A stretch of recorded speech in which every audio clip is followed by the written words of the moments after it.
Bonjour. On m'a dit que le son de ma dernière vidéo était plutôt nul à chier. Du coup je vais désormais parler avec cette voix. Savais-tu qu'il y a dernièrement... Non, laisse tomber, ça va pas le faire. Aujourd'hui, je vais te parler de 3 célébrités qui ont été tuées par un fan.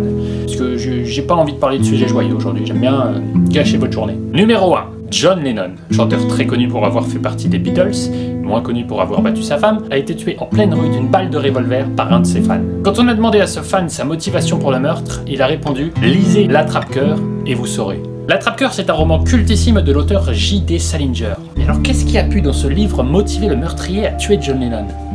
J'ai la flemme de le lire, donc je sais pas. Mais en tout cas, quand on voit ce qui est arrivé à John Lennon, on peut se demander, être une star, est-ce que ça vaut vraiment le coup? Oui. Numéro 2. Rebecca Schaeffer.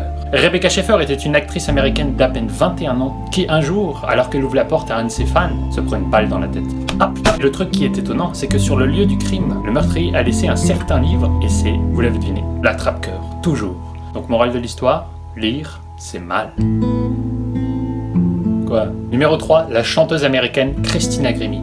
Christina Grimmie, qui avait participé à la version américaine de The Voice, et qui avait déjà fait des duos avec Selena Gomez ou le chanteur de Maroon 5, eh bien un jour, lors d'une séance de dédicace, un de ses fans sort un flingue et lui tire une balle dans la tête. Ah putain! Il faut savoir que ce fan avait traversé toute l'Amérique en voiture rien que pour venir la tuer.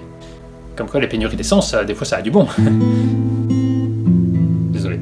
Quand on a interrogé les amis du tueur sur son profil psychologique, ils ont répondu qu'il sortait très rarement de chez lui et voyait très rarement du monde. Vraiment un taré, hein.